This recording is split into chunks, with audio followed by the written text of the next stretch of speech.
Hello, my beautiful rock stars. It's your girl Rocqi, your revolutionary hippie from Life is Rocqi. Welcome to my YouTube channel. Please subscribe and watch some videos so I can get monetized. I already got my subscriber count, but please subscribe anyway. But I do need them public watch hours, so please watch my long form videos. Any video that's longer than a minute, please make sure you just press play, mute that, and let it go.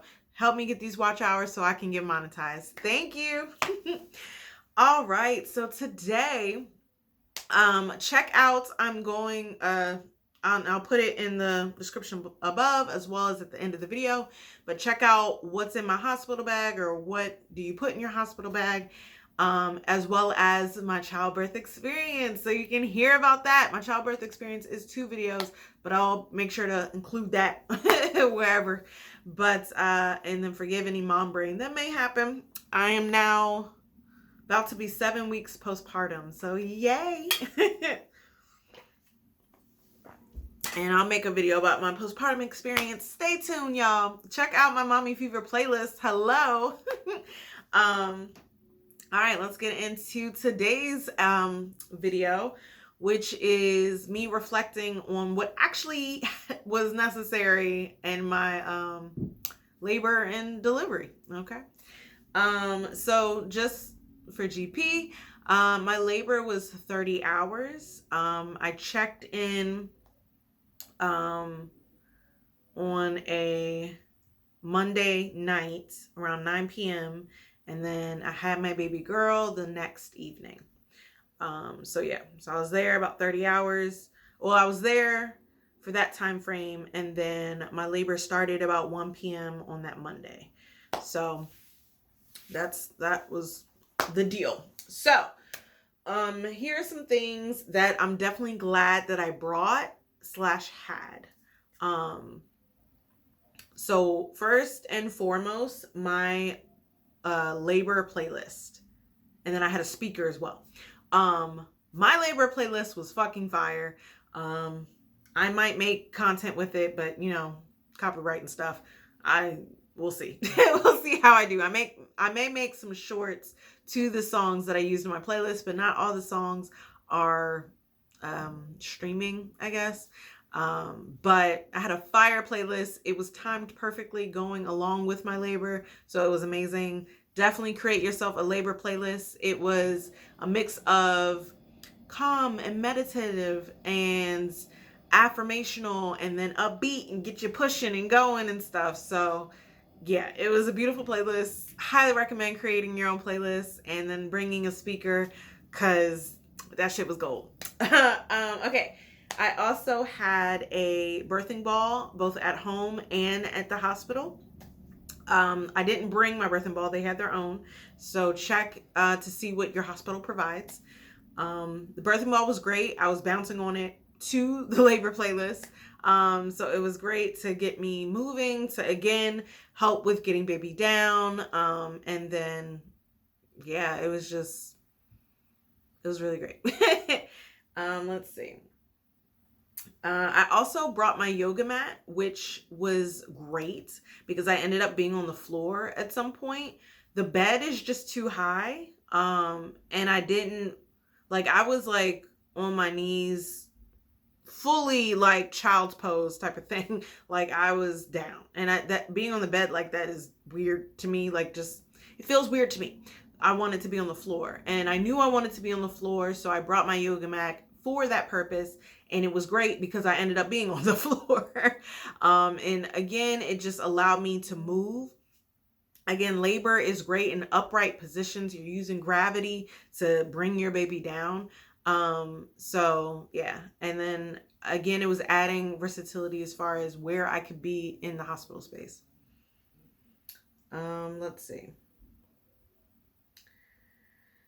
I also brought my own pillows and blankets, and I would highly recommend that because I was there overnight. So let me get some water. I was there overnight, so I was able to bring some of my home to provide comfort, because their blankets are thin as shit and not very fuzzy and warm and comforting. And then their pillows aren't great. So yeah, bring your own pillows, bring your own blankets. Definitely recommend, especially if you're going to be there overnight. And you pretty much are, because you're going to be staying once you have your baby, you know? So yes, definitely recommend bringing your own pillows and blankets. And then it's cold. So, okay, listen. I'm trying to do this in order. I'm gonna come back to that. Bring your own pillows and blankets. And then I had my medicine bag, which they were trying to have me basically record that I brought them in. And I was like, nah, because y'all not having me pay for my own medicine that I brought in. So y'all can know that it's here, but y'all ain't scanning nothing, screening nothing. No. But I had my medicine bag. So I brought my prenatal vitamins. I had my iron supplement. What else did I have? I have high blood pressure, so I brought my my blood pressure meds. And then I did not need my Colate, the stool softener. They provided me with that. And then what else did they provide me with? It's hard to remember at this point. I'm not sure. But I will say I also brought nipple cream. Didn't need to do that. They provided that. And then also phone charger, of course. Let's see. So now getting into what I didn't need to bring. I brought a heating pad, an electric heating pad, and my doula brought a hot water bottle. And I realized in the moment she gave me the hot water bottle how much more that was effective, because I didn't depend on an electrical outlet, right? But it was just something, because I used hot water bottles growing up for my period when I was young. So it was very comforting and like reminiscent of that. But it also just, it felt better. Like I can curl up with it. Like it was something I could like hold, versus like the electric pad is just like straight. So it just, because I where did I put it? I don't even remember at this point. Remember, I'm 7 weeks postpartum plus mom brain. I can't even remember. It was probably on my back at one point, but honestly, I feel like it was on like my uterus at some point. Well, the bottom part of where my uterus used to be before it stretched with a baby. Yeah, I can't remember at this point, but it was very helpful to have that. I'm glad she brought that. My doula also brought an essential oil diffuser. She had lavender, which I didn't have a portable one, so I didn't bring mine. And then did she need an electrical outlet? I don't know. I just didn't want to bring mine. It just wasn't as portable. She had like a specifically portable essential oil diffuser, which was great because I didn't end up burning the Palo Santo. Which I brought. Again, check out the other video. One, because I just wasn't concerned about that shit. So the fact that she put it on was great. And I would recommend some smell goods. And it was consistently burning or diffusing. So that was great too. And then, let's see. I did bring a fake plant. Didn't need to bring that. One, was not concerned with it at all. And then two, my labor and delivery room actually had an outside patio, which when we went out there, the trees were all out there. It was actually pretty amazing and pretty necessarily crucial during like the hard time during my childbirth experience. Check that out. Where I really needed some sun, some fresh air. Let's see. Anything else? So in my notes, I said my downtime was for sleeping, because remember I was there overnight. And then also you want to make sure you're getting the rest so you can have energy to push your baby out if you're having a vaginal birth. And if you're not having epidural, I guess. I don't know if you need energy if you have epidural. I had my baby with no meds, hey. But yeah, so I needed energy. So I was resting. So like we had a time where, again, I was listening to the music, I was bouncing on the birth ball, but the rest of it, I was just resting. So I've seen some like father hospital bag videos where they're like bringing stuff to entertain themselves. Nah, bruh. Like, my husband was right there with me, using his magical hands to provide me with some pain relief.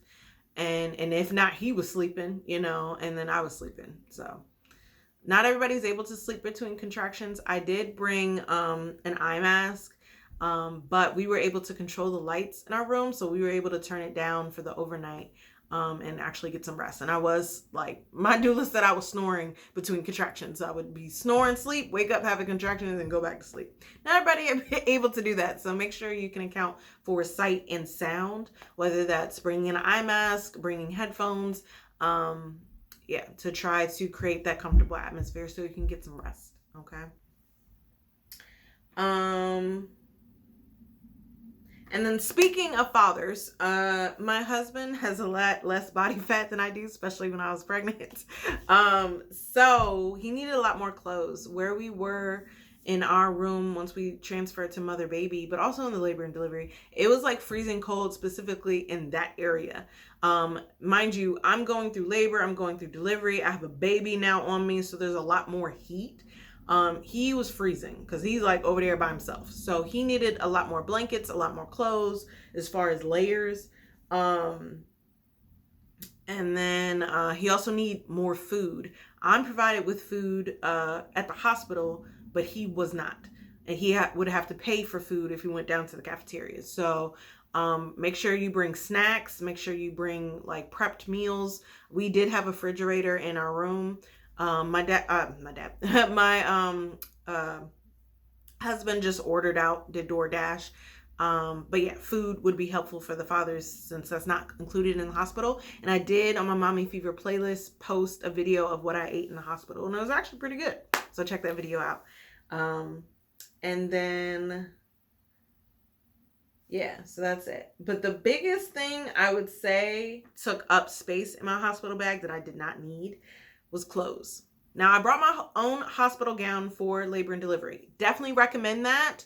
Definitely recommend that. Okay, definitely recommend that because it just changes the environment. I'm not your patient. I'm just having a baby in this space. Okay, like we're not even going to make this a medical event because it's not. I'm just having a baby, which is a spiritual and primal experience. Thank you. They tried to make it into a medical event. Check out my childbirth experience videos. But I definitely am glad that I brought my own, and it was just like a sleep dress, a night dress, that my mommy gave me. And I definitely needed that. But outside of the going home outfit, I didn't need any other outfits. I didn't need my robe. Well, if I walked around the hall, then maybe I needed my robe. So pack one just in case. But yeah, I didn't need that because one, I'm covered in stuff, you know, whether that's blood or breast milk or like they had the catheter in me, you know, like, and then I also needed easy access for my breasts, and it was just easier to wear the hospital gown after I had the baby. Like there was, you know, blood. Yeah, it was just easier to wear the hospital gown after I had the baby, and then up until we left. And we were there for 2 days. Were we there for 2 days? Monday, Tuesday, Wednesday, Thursday. We were there for 4. But I actually didn't shower. And some people might find that disgusting, but I didn't want to shower there. Like I keep being covered in stuff. So like I'm gonna be showering just to get covered in stuff again. Because they were taking blood. Like it was just a lot, right? And it was tape everywhere, and it was just, it would have taken a lot to shower. So I was just like, I'm going to shower when I get home. And I did, and it was magical. Even though my husband had to fully get in the shower with me and help me, because it was a lot going on when I came home from the hospital. But yeah, so I did bring shower shoes, but I didn't end up using them. And actually, I can say at this point, I had to go back into the hospital because my blood pressure spiked, and we still didn't shower there. We were just like, we'll just wait till we get home. So there's that. Now I did bring diapers, adult diapers. And I didn't need to bring that. They have enough pads. They have enough of the underwear there. I didn't need to bring that. I need to save it all for when I got home because Jesus, did I need it. Okay.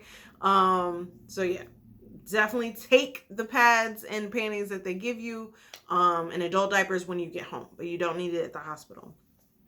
And then I did bring some cloth diapers for our baby, but underestimated how many we needed. She pooped in both of them, both of the pre-folds the first night we had her, so we ran out of pre-folds basically. So we just used the disposables while we were there. So unless you're bringing a lot of pre-folds, a lot of cloth diapers, depending on how long you're staying, or you have ease of access to go home and get some more, I'd say just use the disposables while you're at the hospital. And then, anything else? Oh, with my clothes. I was also hot, so I didn't want a lot of stuff on me. And again, I'm in this bed. I got the catheter. I got blood being drawn and stuff. The baby's on me, and it's just, I was hot. So, I didn't want a lot of clothes either. So that would have saved space in the diaper bag. I didn't need to bring a big diaper bag for that. But I think that is it. Let me know your thoughts in the comments below, what you ended up bringing. I'm trying to think of anything else, but I think that's about it. I would definitely say snacks. So for labor, I brought some boiled eggs. I think I brought 4 boiled eggs, but then I asked for snacks from them, from the hospital, and I got some Jell-O and like a popsicle during labor because I was eating during delivery, thank you, or labor rather, and then definitely snacks while you're still there, because like they give you breakfast, lunch, and dinner, but like you need stuff to eat in between, you know, so stack up on the snacks, okay? But yeah, anything else? Let me know your thoughts in the comments below. What did you bring for mom? What did you bring for baby? What did you bring for father? And yeah, let me know about your childbirth experience as far as what was in your hospital bag. And then they gave me a hospital bag too. Oh, I also said bring your birth plan. I don't even know if I ended up showing. Like my doctor, my birth team had my birth plan, but I don't know about anybody else. I think I gave the first nurse that, but they kept changing staff. Bring plenty of copies for your birth plan, just so you know. There was 4 of us in there. It was me, my husband, my doula, and my doula's assistant, and we was all pretty vocal. But if you don't feel the courage to combat these authority figures, because that's really what you're doing, give them that birth plan. So, okay, you know, just read that, you know. But we had plenty of copies just in case. We didn't end up using them. So we just have stacks of our birth plan. But yeah, just in case, make sure you have plenty of copies, because they kept changing staff. Like, Jesus, they changed staff like right after I popped my baby out. I was like, bruh, you know, like I'm not comprehending anything right now. But yeah, so yeah, that's what I actually used in my hospital bag. What I didn't wish I brought, what I wish I brought. And we'll see about next baby. Give it 2 years. Because I'll be looking into midwives and birth centers, maybe a home birth. So we'll see if I'll have a hospital bag, but that's what mine consisted of. And yeah, I think that's it. Let me know your thoughts in the comments below. Make sure you like, share, and subscribe. And remember, play that Mommy Fever playlist. Put it on mute. Help me get these watch hours so I can get monetized. Thank you so much. You take care of you. Light and love.